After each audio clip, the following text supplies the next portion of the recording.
You're listening to UCW Radio. In your face. What we got here is a failure to communicate. Oh, have I got your attention now? Greed, for lack of a better word, is good. You know what I mean? Money to be made in a place like this. Money never sleeps, pal. You're crazy. Don't run when you lose. Don't whine when it hurts. You know what it takes to sell real estate? It takes brass. I've fallen, and I can't get up. All right, welcome to Money Never Sleeps. This is the show where we talk about anything and everything that impacts the flow of money from around the corner to around the world. Today's topic is blockchain. And I love talking about this. And for the remainder of this month, I'm going to be speaking about blockchain because it's that important. And there was a time where people didn't really understand what blockchain technology was or how it worked. More importantly, that blockchain wasn't Bitcoin or another crypto. They began to, they thought everything was clumped together. There was a time where that was the case, that if you told someone blockchain technology, they would look at you like you had 12 heads. Now it's different. That time was only a few years ago. I remember speaking to people many years ago and going through, cryptocurrency and going through blockchain. And honestly, I had to sit there for a half hour explaining what it was. And I said, I'm not your teacher, but I like to educate people so they understand better so they can embrace what's going to happen.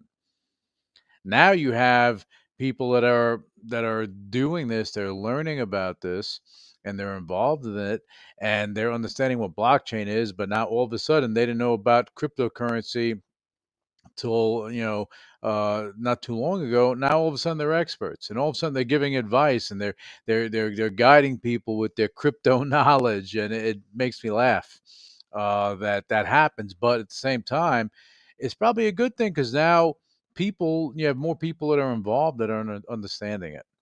But if you're gonna say that you're an expert with something, just make sure you are an expert, that you understand everything inside out. If you're a trader and you're just jumping in and grabbing the trend and you're making a couple of bucks, you're not an expert. You're just lucky, and that's what it comes down to. You're lucky you got in, you're lucky you got out, you're lucky you didn't get burnt. You have a lot of cryptos that are out there, my friends, that have no intrinsic value. There's no utility. They're being shoved out as, just like that Dogecoin was a joke. It was meant to be a joke, and all of a sudden it became reality when someone decided to make it so. But it's still a joke because there's no utility other than the usage.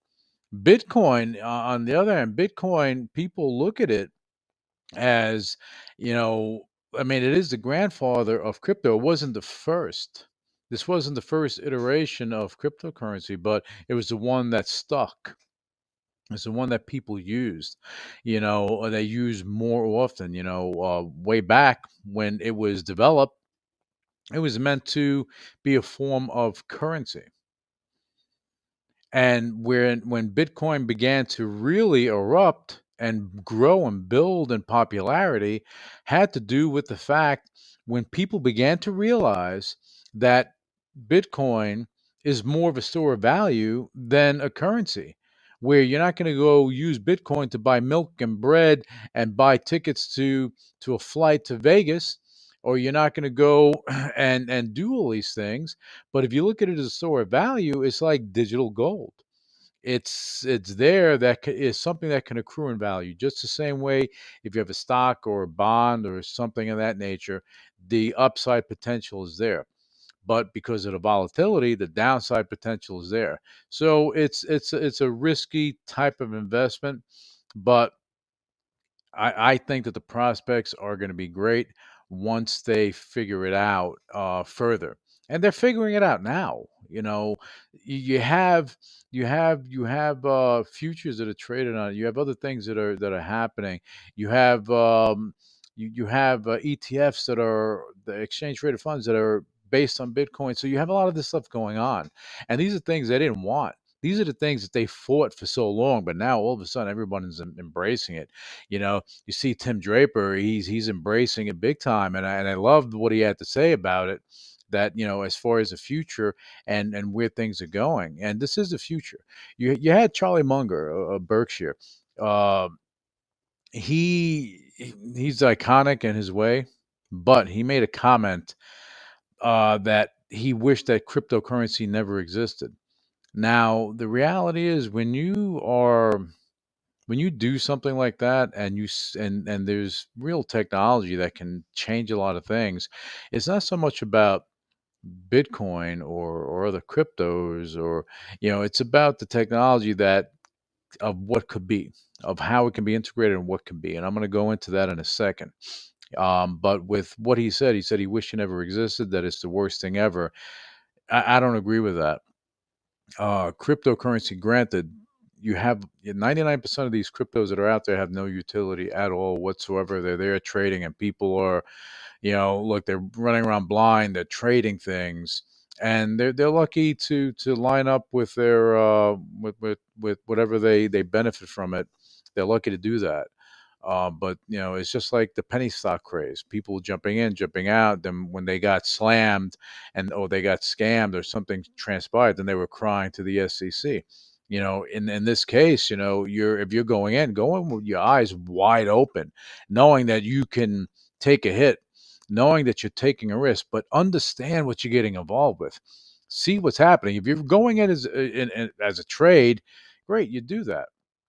But if you're going in to look at the future of whatever platform that is, just look at the utility and what they're doing, what they're looking to do, and how it can come about, and maybe get involved and do that as well. So, there are a lot of benefits to crypto, the ones that have utility.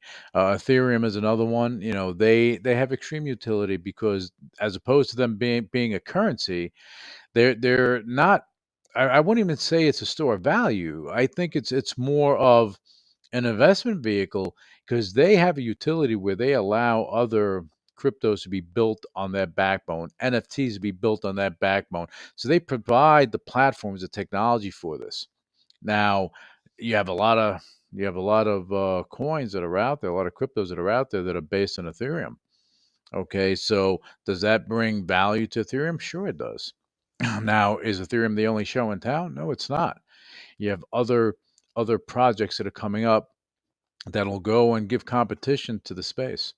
And this is where it becomes interesting, because at the end of the day, when you have too many things going on in one environment, it gets scary because if one thing goes down, everything goes down. So having different platforms that are introducing this is a good thing. There was a time, just jumping back into blockchain, there was a time that we had IC company. There was an IC company in New York. They went and they changed their name to incorporate blockchain. They just did this to capitalize on the trend. They spoofed investors out of tens of millions of dollars. They got snagged. They got by the SEC. Today we have real companies laying the groundwork for tomorrow, and that is value. Those companies will be at the forefront of tomorrow's technology. And this is why you have Facebook. They changed their corporate name to Meta because Zuckerberg wanted to be at the forefront of the metaverse. Now, we're many years away from that, but I get what he's talking about. Now, did he change it to dodge legal issues? A lot of people are saying this, but I think it's more than that. I think that he really wants the company, the corporate name to signify and basically paint the picture for the metaverse. So, and now you have Square, Dorsey. He changed the corporate name of Square to Block.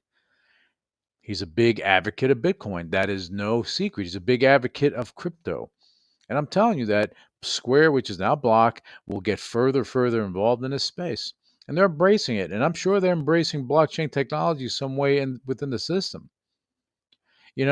These companies, they're setting up the brand so that people will correlate their brands to the technology And this technology is what is going to change our lives forever. You know, there was a time, I'm a history guy, so let's go back in history. There was a time where you had the horse and buggy. And when the first autos were made, people didn't know what they were. They said, "Oh, that's a fad. That's not gonna take flight. That's not gonna do anything. We're gonna stick to the horse and buggy. Look, you can't even, ride this. Everything's breaking apart, or because of the roads and everything else." But look at things today. Without automobiles, oof, where would we be? See, automobiles, it wasn't so much just the technology, it was what it represented. Automobiles represented freedom. Blockchain could represent security. Blockchain can represent immutability. Blockchain can represent truth. How do you like that? Blockchain represents truth. And if people are looking for truth, then they have to embrace blockchain. And that is the future. There was a time, and I'm just going back to Charlie Munger and how people kind of try to mute and block what is inevitable, and that's change. Without change, you're stuck. At the age of 20, not the way you were at the age of 10 or the age of 30, not the way you were at 20 or 40, what you were at 30. If you are, then you're stuck in a time warp.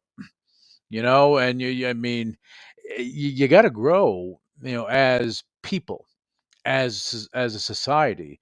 Innovation is a part of all this. Innovation is a part of all this, and all this stuff is going to change our lives forever. Just like television, they thought that was a fad. They really did, believe it or not. They thought it was a fad. They looked at Netflix, Blockbuster, shoved it away. They said, "Oh, this is nothing. This is not going to happen." Then what transpired? Do you know what Netflix is? Have you ever heard of Blockbuster? Yeah, probably. You're looking at nostalgia, and that's where you remember it from. When you block the future, you destroy your present, and I believe that. Blockchain, in my opinion, hasn't even begun to see its time in the sun as far as I am concerned. There are so many ways blockchain can be used in order to make technology more efficient. It can make smart technology more secure. You have a lot of companies out there that have smart technology that they're producing. You have people in their home, whether they have a Ring, whether they have, the Philips light bulb, the Wi-Fi systems, they're voice controlled this and robotic that.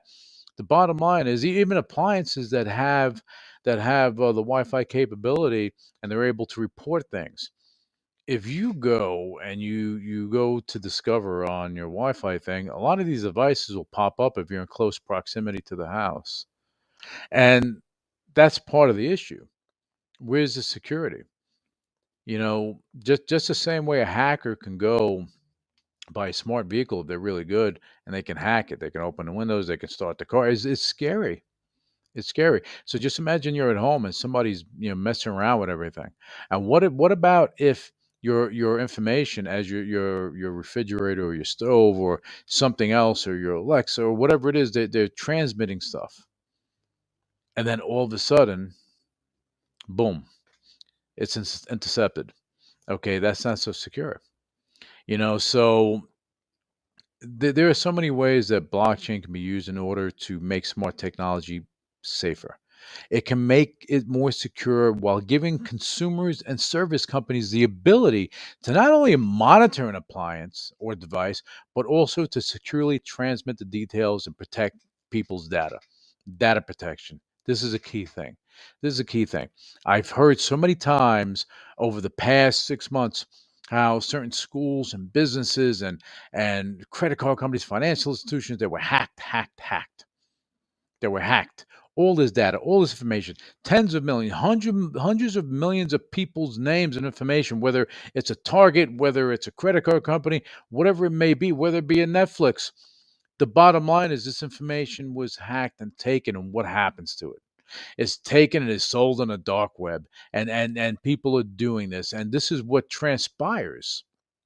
Now, does that does that make you feel warm and fuzzy? Well, it doesn't make me feel warm and fuzzy, so but anyway, universities, I'm going to stick to that for a second. Universities integration, and you would think that they would want this. They're educators, they're supposed to be innovators. Universities, they should be integrating blockchain into their systems, into their computer systems, so they can not only have a true record of exams and attendance and things of that nature, but also a true record of graduates that is immutable, so that it's on there.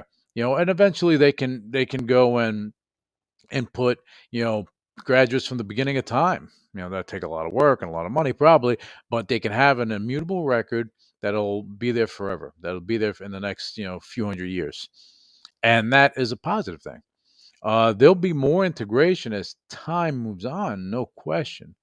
But definitely for universities, this can be a key component to preventing fraud in the school system, protecting student records, and giving teachers tools they need.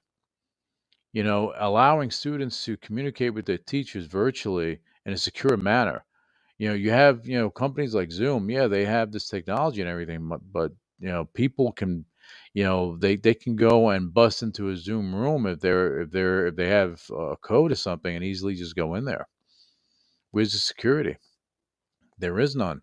They do provide some security, but at the end of the day, that company's transitioning to something greater, but people still, adhere to it. They're still utilizing it, but until they begin to realize that, hey, things aren't safe, you know, um, then at that point, at some point in time, they'll realize it when somebody jumps in their room and disrupts things, you know. But yeah, universities, could benefit from integrating blockchain into what they're doing.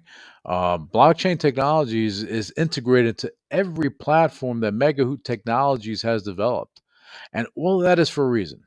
All of that is for a reason, and that reason is that this integration of blockchain tightens up security, protects data, and keeps everything running smoothly with the platforms in a secure manner. And we've made that a priority number one with Mega Technologies from day one, from the very beginning. Because without that, how is any platform looking at tomorrow and protecting their users? There was a time, and again, I like history. So there was a time that many people, they were so afraid of Big Brother always watching over their shoulder, way back when, even, if you go back 50 years, whatever amount of years, they had secret underground meetings about this. Oh, we have to have smaller government, not bigger government, and smaller government works better than bigger government. You have government too involved in things, this is when you should be worried. Like now, when you have too much government intervention, this is where things get all screwed up. And you watch a movie, get scared, be concerned, do something about it. So, but that's the reality. Today, these same people that were worried about Big Brother watching, they were so concerned about it. They have zero issue giving their personal data, identification, sensitive information to a Facebook, Amazon, Google, or LinkedIn. They have no issue whatsoever now because they figure they're safe. They figure that their information is being protected. Sure, they get into free services, so no one can ever take that away. These free services allow them to stay connected to the world, but at what cost? At what cost? There should have been a transition period where these companies transitioned out of one thing to another, so they can protect people more. And that's always a question, at what cost?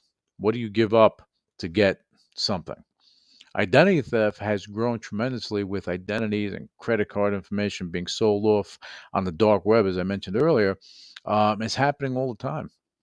How about tracking all your movements and what you do, what you've done, what you haven't done, your likes, dislikes, and who doesn't like you? Uh, all in the pursuit of giving a user the best experience. That's what they say. But in reality, it's all about advertising to you. And most people don't have a problem with that. This is what you should have a problem with. Big data. That is the key word that social media companies live and grow by. However, you'll begin to see a pivot, and I'm telling you that companies are going to start smartening up.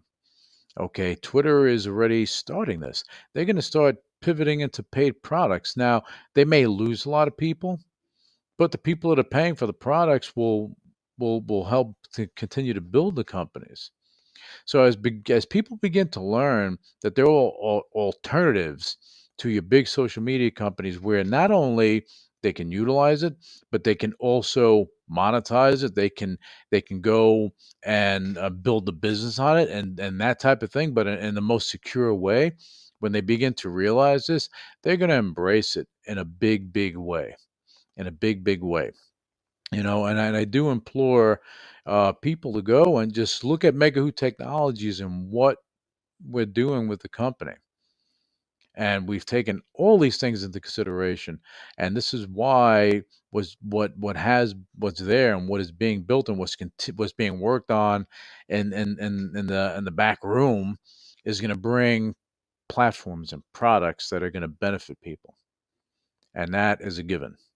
Now, as governments are pushed to change, they push to change things now, even to the point of trying to break these companies up. Are they going to go break up a Facebook or a Google? I don't know. They may do something, but I look that's far away. That's above my pay grade to even talk about that, because I really don't know. I'm not a government official, so I don't know what they're going to do. But things are changing for sure, and I think that certain companies are going to pivot because it's the right thing to do. Even though big data is like the next iteration, beyond blockchain of the internet, because the information is the big data, it's the information of everything. But again, is should people should really think about it, because like I drifted into big data because these breaches that we've seen over the past few years, they've occurred not on a not on a user level, but on a company level, and that's scary. That is scary. You know, when you have companies that are going and being hacked, and your information, and you have no control of it, your information stolen. What do you do? What do you do? There are ways that these companies, whether it be online real retailers, or bank, or whatever institutions that are out there, they have the ability to do something about it. Now, just imagine if blockchain was integrated in some way. Think about it. Would that prevent even if the would that prevent fraud? Even if the bad actors had the credit card or bank information, would it prevent fraud? If done correctly, if done the right way, I say absolutely yes. It can help to prevent fraud. Fraud could be mitigated and maybe even prevented in general in a lot of cases, um, with certain companies. Now, financial institutions, or financial services companies, they really need to upgrade their systems, and they need blockchain integrated into their systems from the beginning, from the genesis of it all, not as an afterthought. And there comes the rub. A lot of these systems are older legacy systems, or just plain ancient. So that transition would be very costly for them, and timely as well. So whether they're going to go and do something like that or not, I can't say.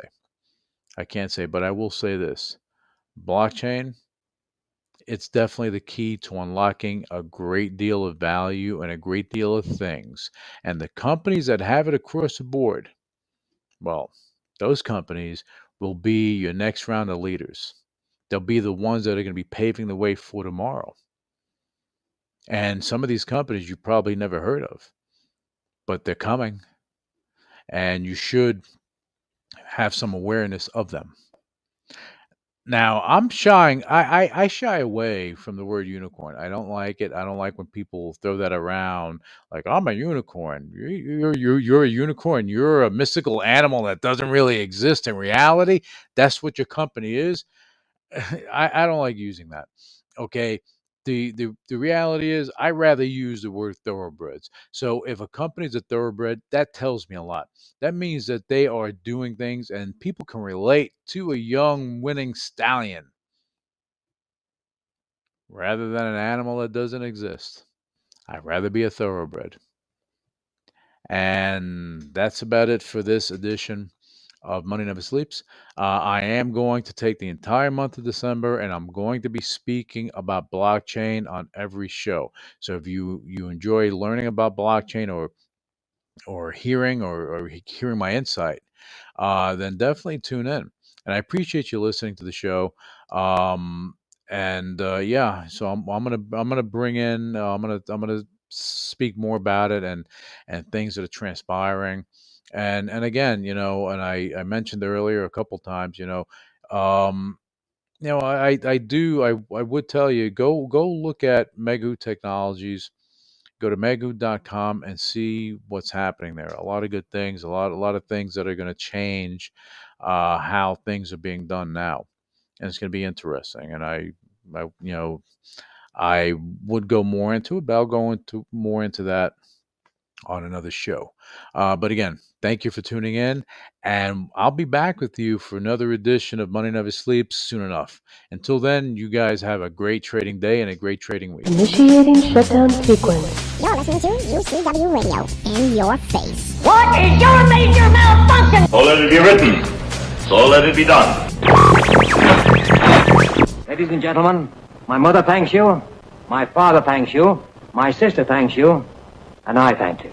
All opinions expressed by Luis Velazquez on the Money Never Sleeps radio show and its website are solely his opinions and do not reflect the opinions of the UCW radio show or their parent company or affiliates, and may have been previously disseminated by him on television, radio, internet, or another medium.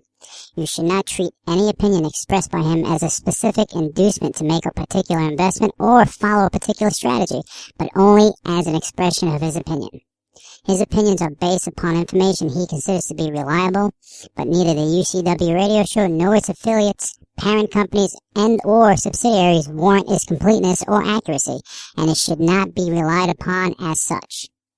The UCW radio show, Luis Velazquez, its affiliates, parent companies, and or subsidiaries are not under any obligation to update or correct any information provided on the radio show or on the website. His statements and opinions are subject to change without notice. No part of his compensation from the UCW radio show is related to the specific opinions he expresses. Please read the full disclaimer on MoneyNeverSleepsRadio.com.